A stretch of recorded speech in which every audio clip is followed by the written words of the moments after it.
Alrighty. We're gonna see how this goes.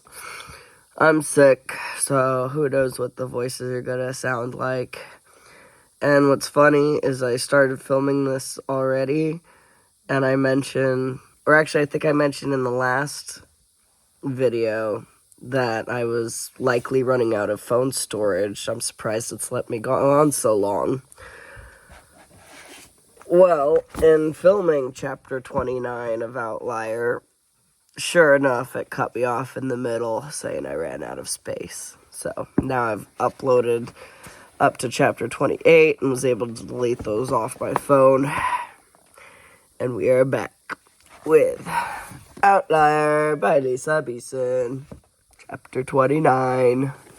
We're almost done.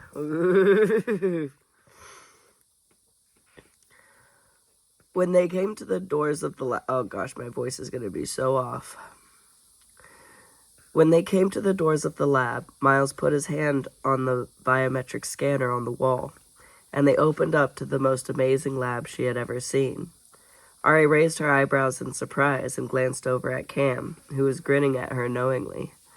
They all walked in, and Ari was blown away by all the high-tech equipment. Most of it looked years ahead of what the rest of the world. Maya and Azza went over to a room on their left, as Cam and Miles led her towards the back, where a kid in his late teens, with ebony skin and black close-cropped hair, was working. His radiant energy was bright, and he was facing a large transparent computer monitor, moving pictures and blueprints around with swipes of his fingers, while simultaneously working out complex math equations on the side. Cam leaned over and whispered, "That's Joshua Tolliver. He's Hugo's nephew. The guy's a brilliant mechanical engineer. He can take apart anything and put it back together, making it 10 times better than it was before. He graduated from MIT when he was 14, and he could build anything you can possibly imagine. Between him, Miles, and the doc, they're going to make you one kick-ass cyborg leg." "A cyborg leg?" Ari asked in surprise.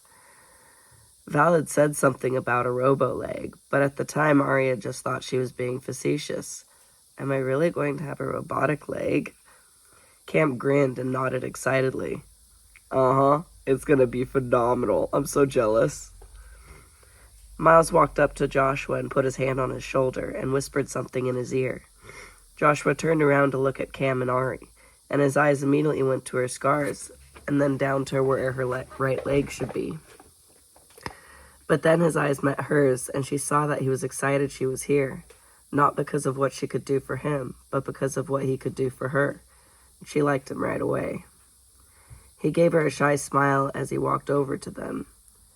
"Hey, I'm Joshua," he said with a quick wave of his hand. "I'm glad you're here, Ari. I need to get the measurements of your left leg so we can make the other one symmetrical." He grabbed a chair and turned it around for her to sit on. "Please, sit." Ari sat down and handed Cam her crutches. Joshua came back with a rolling robotic pedestal. Attached to the pedestal was a movable metal arm attached to a strange metal ring about the size of a large pizza. "Can you take off the slipper and hold your leg up? It won't take long." She bent down and took off the slipper and held up her leg like he asked. He maneuvered the ring to the end of her foot and pushed a button on the pedestal. The robotic arm slowly and deliberately moved the ring up her leg to her knee. It looked like a bunch of tiny lasers going over every inch and contour of her foot and leg as it moved. While the robot worked, Miles opened a program on the transparent monitor, and a three-dimensional rendering of her leg appeared on it. It reminded her of the photogrammetry pictures the grads had of the San Cristobal wreck, and it included all the measurements of every part of her leg, nerves, bones, ligaments, and muscles included. Miles seemed to concentrate on the rendering for a second until the image was highlighted green. Then he flicked his eyes over towards a waist-high table that Ari had mistaken for an ordinary workspace, and a three-dimensional hologram of her leg hovered above it. "Whoa, that's incredible," Ari marveled. Joshua smiled modestly. "Miles came up with the idea and the program. I just built it." "The future is now, Pipes," Cam quipped excitedly. After Joshua took the ring from around her leg, he brought it over to the stump of her other leg and looked up apologetically. I need to scan this side as well so the prosthesis will fit properly. It's fine. Do what you have to do, she assured him as she scooted up to the edge of the chair and rolled up the fabric of her right pant leg so it would be out of the way. He nodded gratefully, then brought the ring around where her leg ended, and the ring scanned about 4 inches up her thigh. The three-dimensional rendering of her stump with all the measurements showed up on the monitor. Miles did the same thing with his rendering and made it hover next to the hologram of her left leg, adjusting it so that it lined up accurately, and she couldn't help feel a little embarrassed about her stump. But before she could dwell on it for too long, Joshua gently lifted her foot up and put what looked like a foam pad underneath it. Would you mind standing up, please? Cam gave her back her crutches and helped her up, and she stood on the pad. Miles pulled up a different program on the screen, and a color-coded image of the pressure points and weight distribution of her foot popped up. We want to make the prosthetic as comfortable and functional as we can for you, Joshua explained. Miles saved the readings, then looked over his shoulder at Joshua and nodded. All right, we're done now. You can sit back down if you want. I'm fine, Ari said. She balanced on her crutches while she shoved her foot back into the slipper shoe and crouched over to the table to see the holograms. Miles walked over and made the holograms rotate so she could see every facet of it. Amazing. You guys are actually making me a robotic leg? She asked, glancing over at Miles. He smiled and nodded as he brought up some more files on the monitor. They were draft sketches and mock-ups of what it was going to look like. It was more advanced than anything she'd ever seen before, and looked straight out of a sci-fi movie. Now that we have your measurements, we can start putting it together. It should only take a couple weeks or so, and you'll be as good as new, he said with a wink. And if it turns out as good as we think it will, with some modifications, it will revolutionize the prosthesis market. Amputees and people born without arms and legs can have perfectly functioning limbs, Joshua added. So, in a way, losing your leg ended up being a boon for the rest of the world. You guys are going to share this with the world? Ari asked, surprised. Of course, Joshua said, like he was almost offended she would even ask. That's what we do here. Everything we learn or create, we share for the benefit of everyone. There wouldn't be a point otherwise. Is that how you can afford all this stuff? By selling your work? Ari asked, looking around at all the high-tech equipment. Miles nodded. Reinhold sells the patents anonymously, so Anaximander's men won't come sniffing around. A fire of resentment for the suits burned in Ari's heart as she looked over at Miles and Joshua. Because of the suits, Miles had missed out on Cam's childhood. Because of the suits, he and Joshua will never get the credit they deserve for their brilliance. It's not right. You all should be able to share your gifts openly, Ari fumed. What do the suits want? What's their endgame? Cam made a dismissive sound. What all supervillains want. World domination. That's the difference between Scion's Keep and Anaximander, said Joshua. We want to better the world, while they just want to better themselves. A shadow passed behind his eyes, and she sensed he held some personal resentment toward the suits. I wasn't able to access everything, Miles explained, but their recruitment propaganda centers around creating a new world order, a single global government run by progenies. They say that it's their birthright, and the regular humans that help them will be rewarded with high positions and privileges. They want to bring back the age of the gods.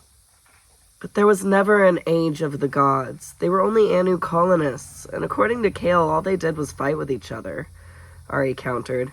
What makes the suits think they can pull this off anyway? I mean, it's not like the governments of the world are just going to roll over and let this happen. It's already happening. They have sleeper agents in key positions in every major world power, commercial and political. So with the help of the progenies, and with one word from Anaximander, the world is theirs. Well, that's bleak, Cam mumbled. It's certainly not ideal, said Miles. They want to create a cataclysmic event that will basically force the nations of the world to rally behind them. If it's already a sure thing, then what's keeping them from going through with it? What are they waiting for? Ari asked, dreading the answer. You, Miles said simply, and Ari's skin rose up in millions of tiny goosebumps. Me? She asked incredulously. He nodded slowly. They've been looking for you for a long time. They just didn't know it was you at first. All they knew was that they were after what they thought was a very powerful progeny. But how? What made them think that? Ari was confused. None of this made sense to her. Her abilities hadn't even manifested until only recently.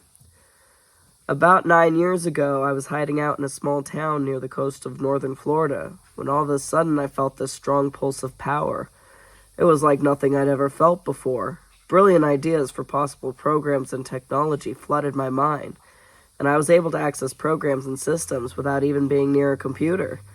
It only lasted for a couple minutes or so, but I had been able to hack into Anaximander's system before things went back to normal.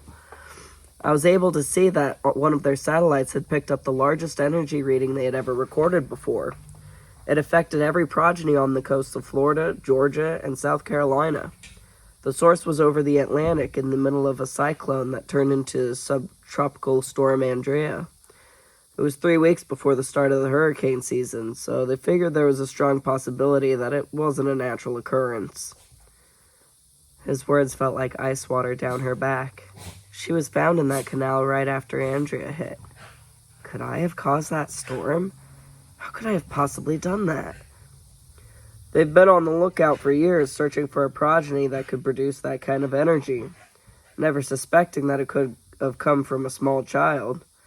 When they started coming after Cam, I found out about a year ago they picked up the augmented energies of the people around you, and then you became their #1 target.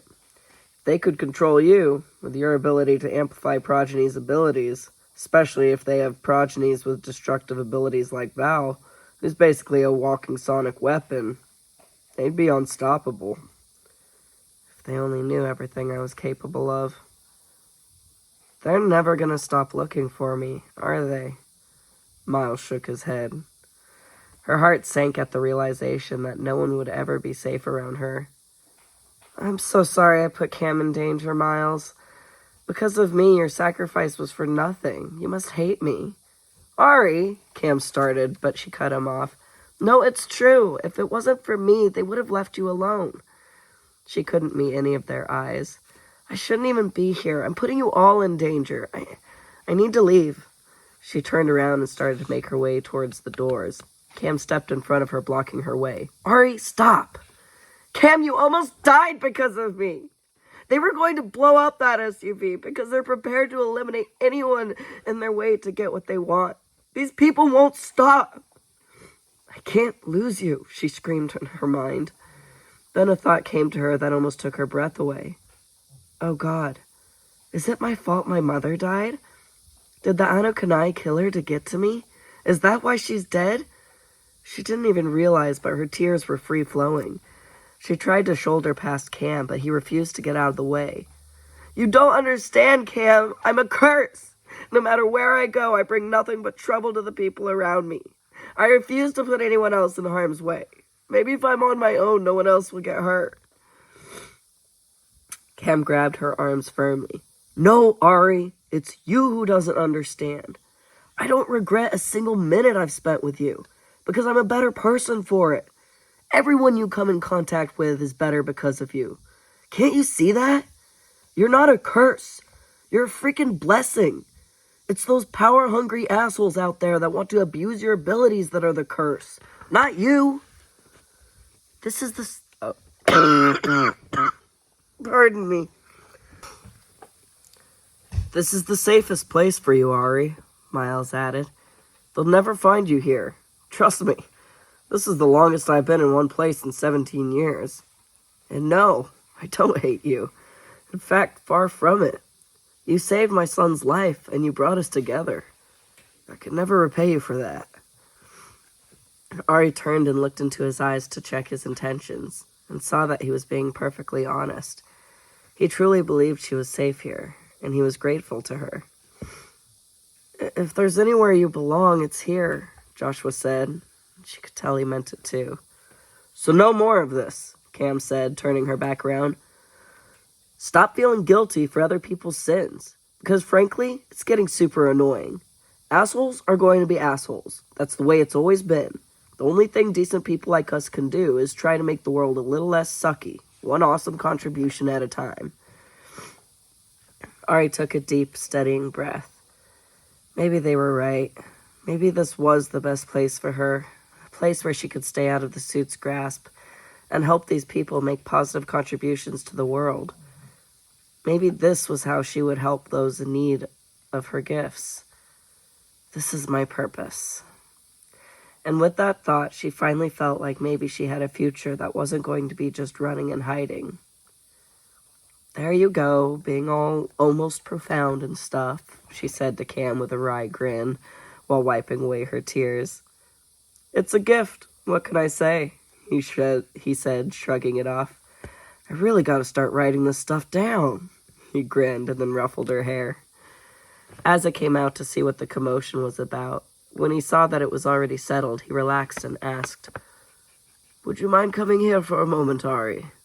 We want to speak with you about what we've learned." "Do you want me to come with you?" Cam asked quietly. She nodded, and she and Cam made their way towards what Ari determined to be the medical area of the lab, while Miles and Joshua went back to working on her prosthetic. Asa ushered them into the sectioned-off room and told them to take a seat. Maya was practically bubbling with anticipation. "So, what have you found?" Ari asked apprehensively. "With just the samples that we have, we've found that you are undoubtedly an extraordinary being," Maya began. "How much do you know about hematology?" "I have a general understanding of it," Ari assured her. "Good," Maya said, sounding relieved that she wouldn't have to explain it all. "Your blood has the same essential parts as humans do. Plasma, red blood cells, white blood cells, and platelets. But your blood is exponentially more efficient in transporting oxygen and nutrients and getting rid of wastes than human blood. But I have to ask," she said, looking at Ari curiously, "have you ever shown any adverse reactions to earthborne pathogens, such as high fevers due to infections, influenza, strep throat, or even the common cold?" Ari shook her head. "I've always been abnormally healthy. Sometimes when a lot of kids at school were getting hit by a virus, my parents would let me stay home just so people think it wasn't strange that I never got sick. Just so people wouldn't think it was strange that I never got sick." "Amazing," Maya marveled. "Your white blood cell count is low compared to humans, which leads me to believe that yours must be remarkably more efficient at eradicating harmful pathogens. And you possess antibodies and antigens that I've never encountered before. They don't match any of the ABO blood group types, but they can adapt to any that they come in contact with. I've never seen anything like it. But the most amazing property of your blood is that it is highly conductive. You've heard of a potato battery before, right?" Ari nodded warily.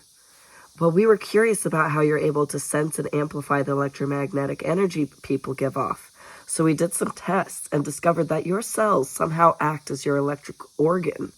They contain proteins that work similarly to electrolytes in electric fish, and the membranes are highly adaptable to outside stimuli and contain a carbon-like mineral with similar properties to biogenic silica phytoliths, which could be the reason why that blast didn't liquefy your insides. Your cell's structures become stronger when stimulated by massive amounts of electromagnetic energy. Also, the plasma in your blood is rich with a certain form of electrolyte that helps create a bridge between your internal energy and the energies around you. Like the potato in a potato battery creates a salt bridge between the copper cathode and the zinc anode. Your plasma acts as a form of natural battery acid." Ari was trying to digest everything Maya was telling her. Was her conductive blood how she was able to make the stones glow? Was the fact that she had electric cells and was a living battery what made her a fluxi? Asa shifted forward in his seat before saying, The conductive properties of your blood are what made the design of your prosthesis possible. There will be no need for a power source other than your own blood. Is that what Joshua meant when he said they would have to make modifications before they shared the technology with the world? He nodded. What did you learn from my DNA? Ari asked curiously. Am I a true hybrid, or am I a unique species? Asa stroked his beard thoughtfully. It's hard to postulate since we don't have your parents' DNA, or any pure Dyson or Ion DNA to compare to yours. But if I had to make an educated guess, I'd say you were both. Cam explained what Mr. Kale had told you about how you had both the Ion and Dyson physical and characteristic traits. So pair that with your unique abilities, it would make you a first-generation positive heterotic hybrid. Cam also told us about how the fetuses and the mothers of Dyson and Ion couplings didn't survive, Maya continued on. And like Asa said, it's hard to postulate with our lack of knowledge and DNA from your parents, but the fact that your blood and cells are so adaptable might have contributed to the fact that you were able to survive when others didn't. Somehow, the statistically improbable chance of the ideal combination of genes fell into place when you were conceived.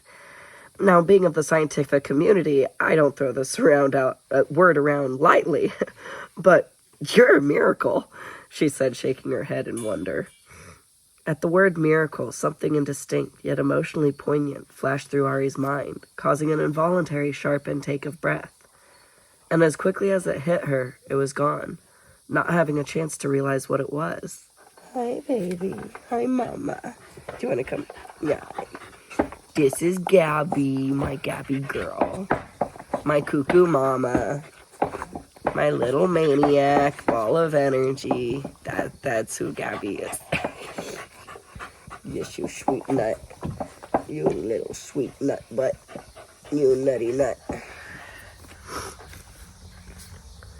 The three of them looked at her worriedly. Are you okay, Ari? Ozza asked. What was that? It was so strange. It had felt important, but she couldn't for the life of her remember what it was, or why it was important. Yeah, I'm fine. It was nothing. You've had a lot of information thrown at you today.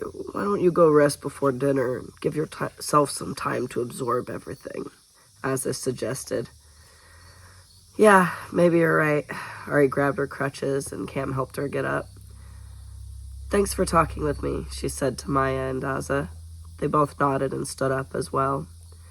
As they left the lab, Cam asked, do you want to chill out in the rec room and meet some of the other kids, or would you rather go back to your room? We could go to the rec room, Ari said, shrugging her shoulders. I've spent too much time in my room lately. Cool, Cam said as he led her towards the elevator. Are you sure you're okay, though? What was that back there?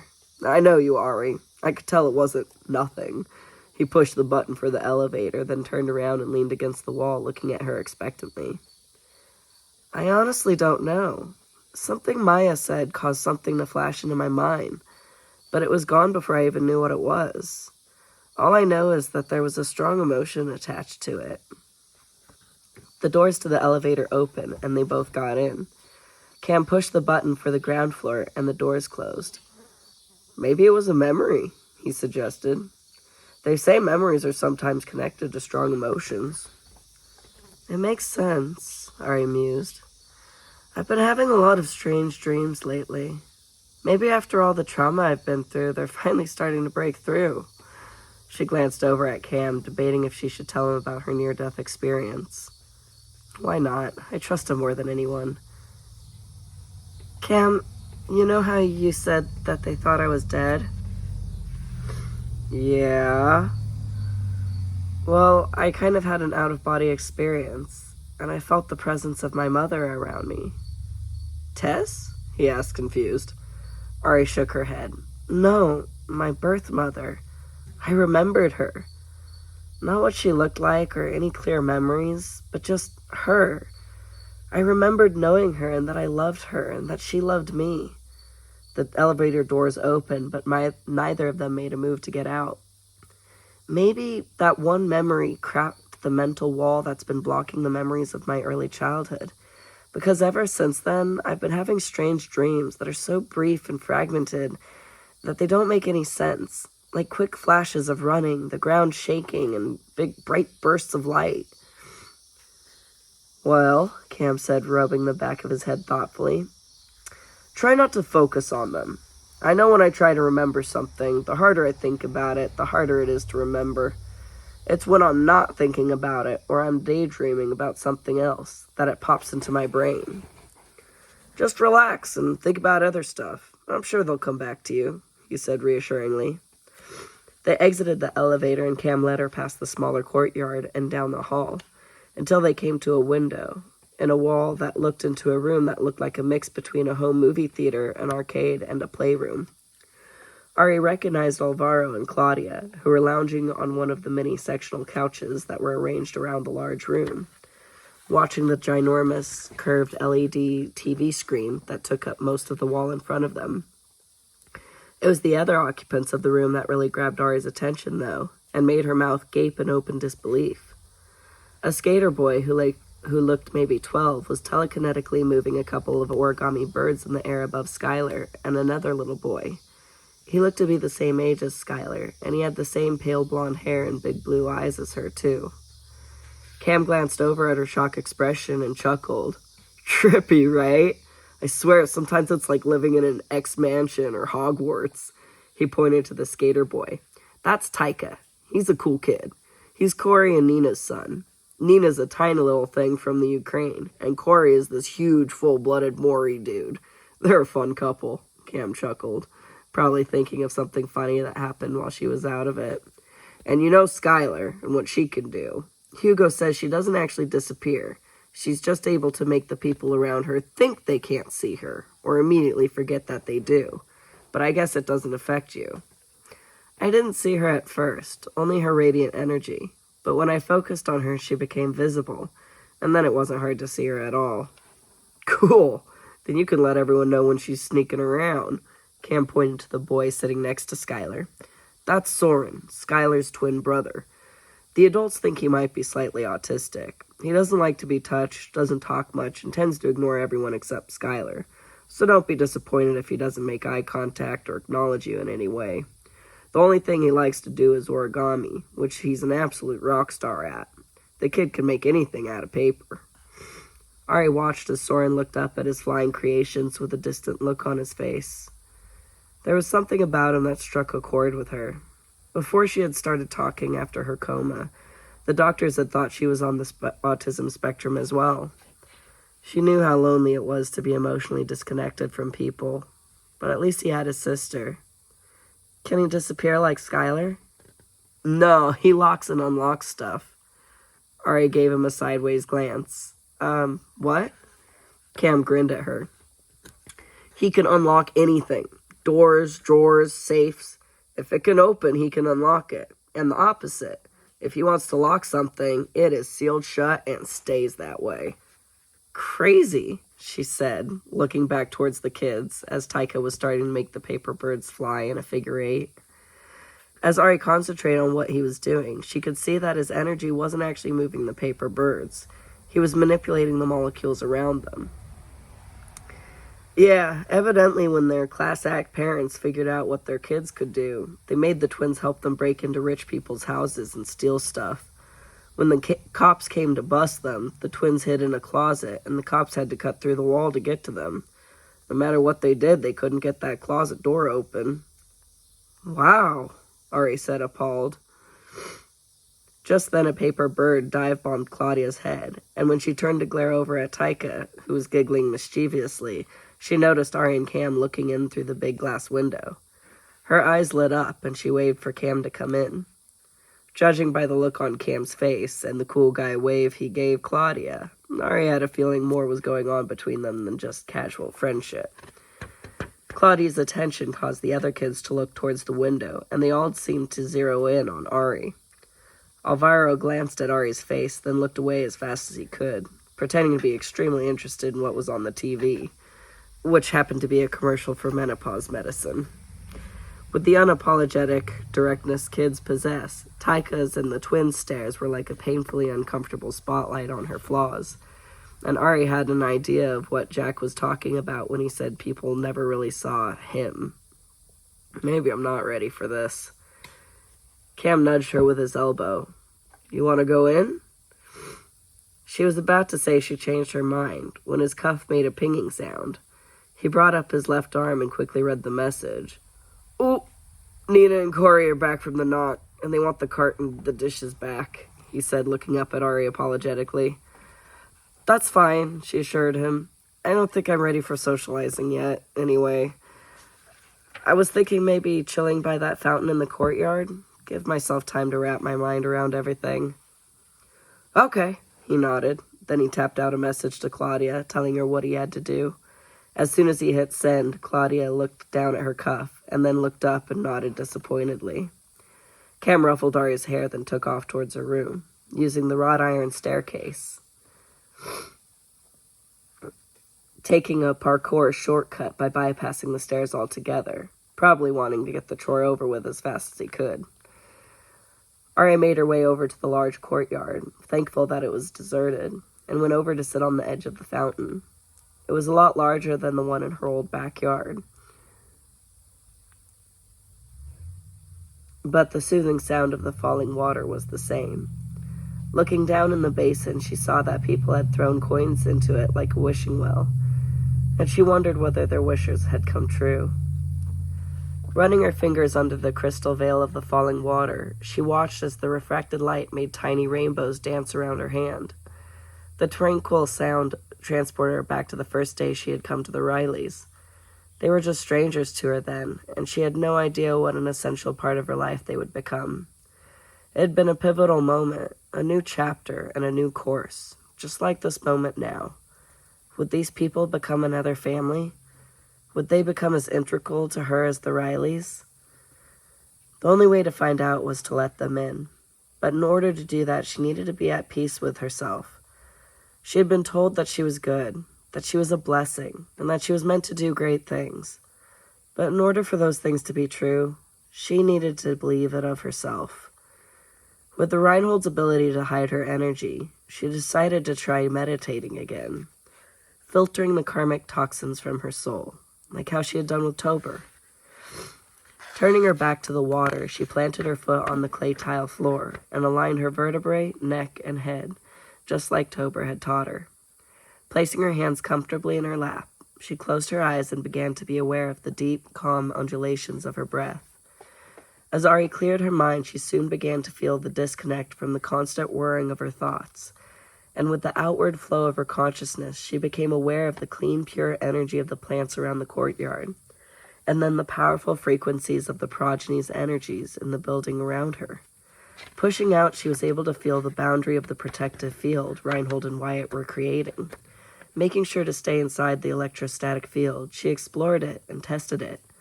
The more she concentrated on the aspects of the field, the firmer and more solid it became. Pulling away, she focused back onto herself, and she tried to use the positive energy she felt from the frequencies around her, and she began to hear and feel them blend together in a dynamic symphony. The music was so visceral that she felt it in the deepest recesses of herself, and like a seed that was coming to life, the music grew and bloomed. It flowed through her, culling out the discord in herself and drawing it out like a poison, making it dissipate and transfigure into a harmonizing layer of the song. The pain and jagged broken pieces were leaving. She could feel the positive energy flowing in and taking its place, and the song was cleansing and renewing her as she became lost in it, giving herself over to the flow of the unique melodies. Then a scene began to merge in her mind's eye, like a film that was being projected on a screen in front of her. It was a memory with layers of thoughts and feelings from then and now. She was small and had been brimming with an overwhelming feeling of joy and excitement because she was running into the waiting arms of her mother. "Malu!" her younger self cried out joyfully. Ari could feel her present self's eyes overflow with warm tears at the sight of her mother. If Ari hadn't already been sitting, her leg would have given out. Her mother was so beautiful, with long silky black hair much like her own, that reflected the warm golden sunlight streaming into the room into iridescent shades of blue, purple, and green highlights. Her skin was a warm mocha brown that shimmered with coppery undertones, and her eyes were a crystalline amber color. Ari could see herself in her features, and her mother's beaming smile that warmed her heart like a glowing ember was the same one that she'd seen in candid pictures of herself. I have her smile. Ari's younger self ran into her mother's awaiting embrace, and she remembered the feeling of elation that she had felt at the time. She had missed her mother terribly, because she had been gone for such a long time, and she wrapped her little body around her mother as she lifted her up in her arms. As she buried her face in her mother's thick, silky hair, the memory of the sweet smell of exotic flowers enveloped her as her mother whispered in her ear that strange language that she had spoken before. And as before, I knew exactly what the words meant. My beautiful miracle child. She kissed her head and then rested her soft cheek against Ari's. I missed you so much, my sweet Senna. Senna! My name was Senna! The realization was like a ray of bright sunlight shining through a crack in the wall. But that was all the illumination her mind was going to give her at this time. The memory faded away like a rippling reflection in a pond, but its dissipation didn't sadden Ari, because now she had the image of her mother forever imprinted on her heart. She let the joy she felt flow out to the energies around her, filling them up, and their bright energies willingly flowed back into her, like when Cam shared his energy with her, making her feel rejuvenated and strong. When she finally opened her eyes, they were all there, scattered on the various levels around the courtyard and staring at her in awe. Soren was standing in front of her and looking her right in the eyes, and she could tell he felt happy, peaceful, and content. As she looked around and saw that they all did,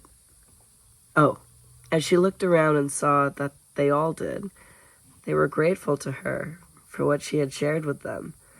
And for the first time, she didn't feel scared of the repercussions of her ability.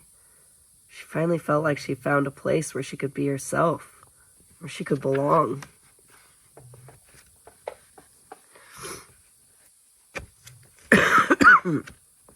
That was the end of chapter 29.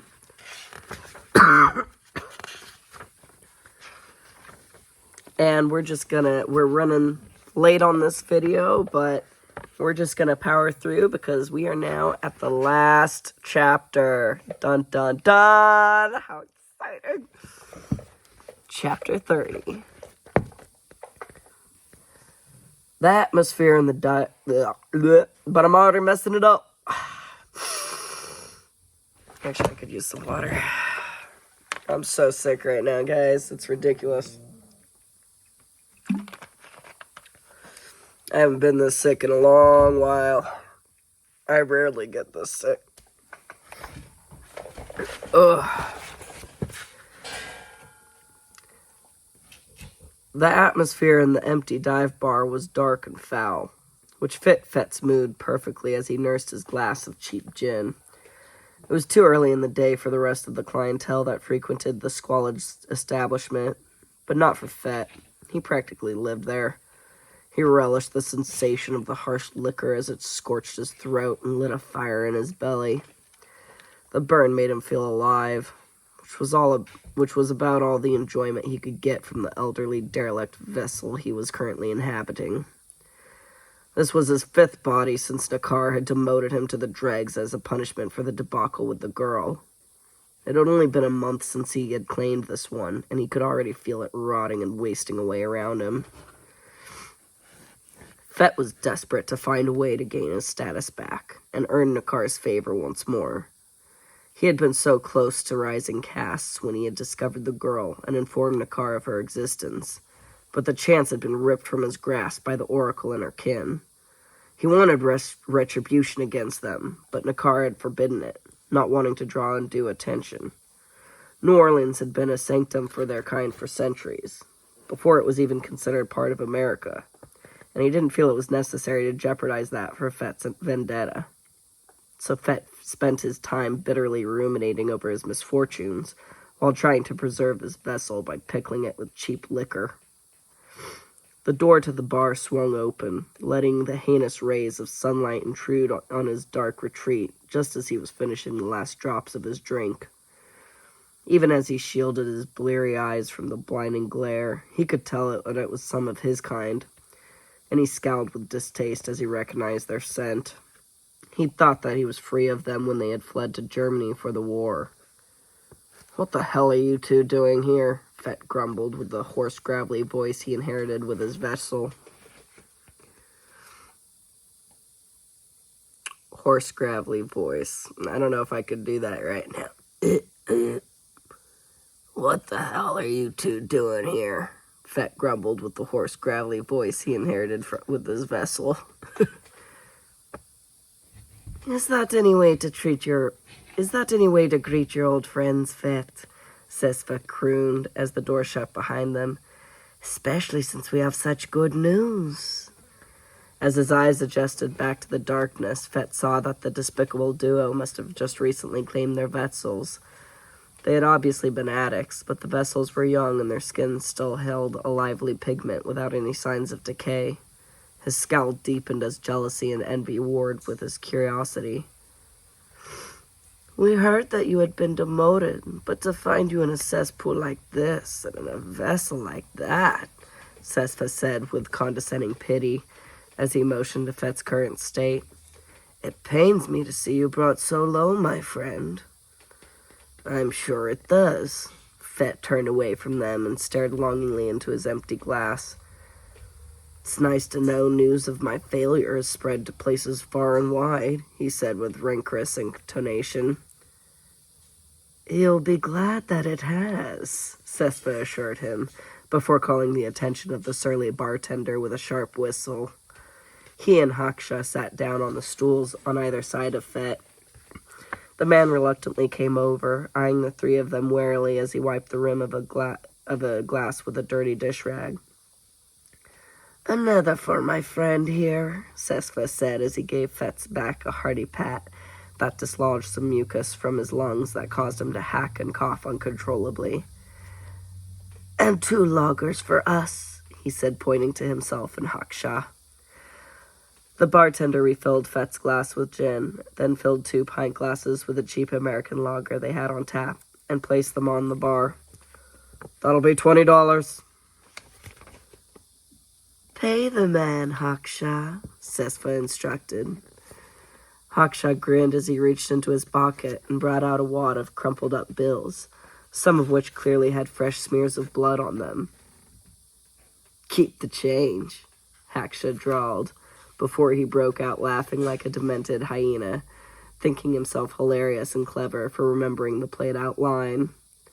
But Fett knew he was neither clever nor hilarious. He was a liability. If it wasn't for Sesva keeping him in check, the idiot would have been prohibited from claiming vessels ages ago.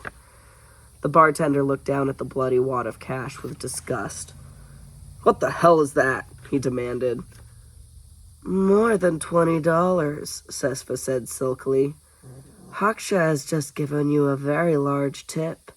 I strongly advise against insulting him by rudely rejecting his generosity."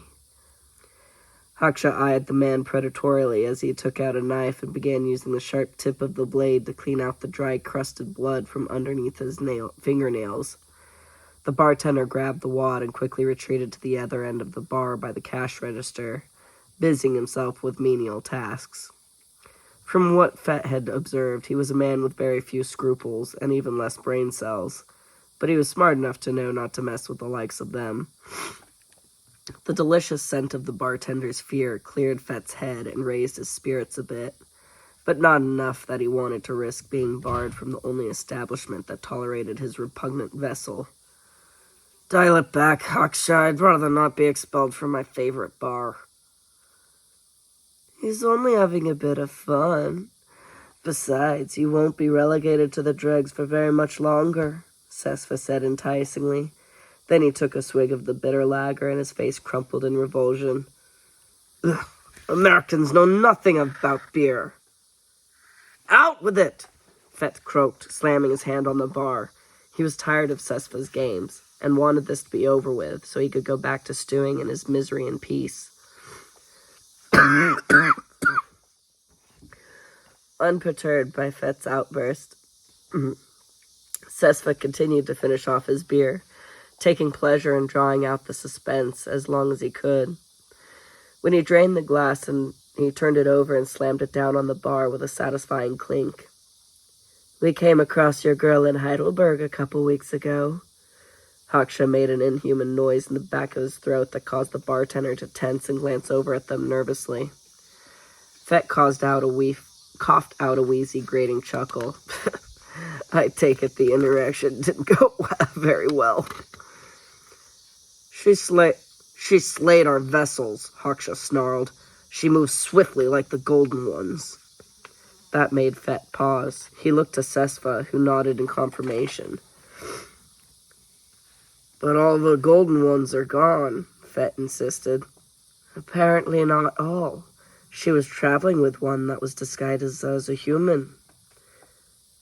But she's only a child. The golden ones couldn't move like that until they were grown. That only proves that she will become even more powerful as she matures. So we must apprehend her before it's too late, and we're unable to control her, Sesfa said sagely. How? You said you saw her in Germany weeks ago. She could be anywhere by now. She can sense us in our vessels, but not as easily in our true form, Sesfa said. So we followed her and her companions at a safe distance. He grinned at Fett wickedly. She's just outside of Toronto, severely injured and vulnerable at the moment. Now is the perfect time to act. Fett eyed them suspiciously. Why would you come to me with this and not go straight to Nakar? Well, since you were kind enough to help us out of that sticky situation with the dead prostitutes in London a while ago, we've decided to repay our debt by helping you get back in Nakar's good graces, Sesfa said with an ingratiating smile. Then we'll be square. We don't like having unpaid debts. He'd only helped them cover up the Ripper fiasco because he was ordered to, but they didn't need to know that. This was just the opportunity he needed. But I can't get near Nakar in a dragged vessel like this. Not to worry, my friend. We have it all worked out, Sesfa assured him with a confident grin. Fett finished the rest of his gin with the vitality he hadn't felt in more than a year. Then he slammed the glass down on the bar, and his shallow face broke into a wide, greasy, toothless smile. Well, what are we waiting for, my friends? Let's go.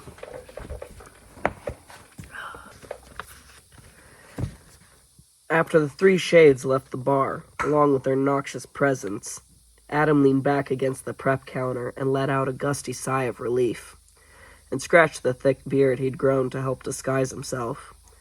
His time of working undercover as a sleazy bartender in this hellhole, to keep an eye on Fett and his progressively repulsive incarnations, was finally over. He raked a shaky hand through his hair, thankful that he hadn't given himself away at the mention of Ari, and the fact that she was severely injured. But he was apprehensive at the thought of her at the mercy of the shades. The painful knot in his chest was back with a vengeance. Taking out his phone, he quickly dialed up Jean-Baptiste and anxiously waited for him to pick up. Autumn? He answered in his deep, rumbling voice. It's time. She's injured and they're going after her while she's vulnerable. Meet me at Casas in an hour. I'll have everything ready. Done. Adam ended the call and put his phone back in his pocket and walked out from behind the bar.